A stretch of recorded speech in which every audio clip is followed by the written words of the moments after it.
How do we get great games into your hands as a retailer? This is part 4 of my deep dive on games industry logistics, and I want to talk about Far Away.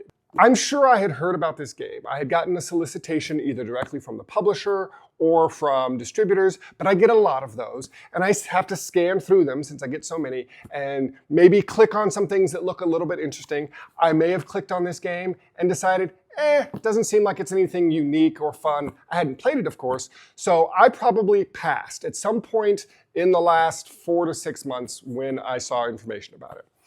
But then I was at a convention and I played the game and fell in love with it. It was my favorite game of the convention. So that is a big step number 1. I was like, this game is awesome. Also, I can tell by the size of the box, even though I didn't know how much it would cost, that it was going to be relatively inexpensive. This could be a game that's great. So the next step was I get back to the store. Okay, is this game available? If not, when does it come out? So I found out it hadn't yet released to retail, but it was going to in a few weeks. Awesome. Put it on the pre-order sheet. Ordered 12 copies of the game. Just because I loved it, the next step would be to play with my staff, see if they love it. So we finally get the copies in. I open one up and I tell my staff, I'm super excited about this game. What do you think? So we opened it up, played it with some of my staff. They also loved it. So we're on the same page that this is a great game that we'll probably be able to sell. But we still don't want to order too much because just because we like it doesn't mean it's actually going to sell. So those first few copies, over that first week, we put it out, we're showing it to people, we're demoing it to see what the reaction from customers are. And they are buying it. Okay, this is great. We love the game, we show it to people, they love the game, they buy it. This is where often things can go wrong. So we were like, this game is great, let's get more.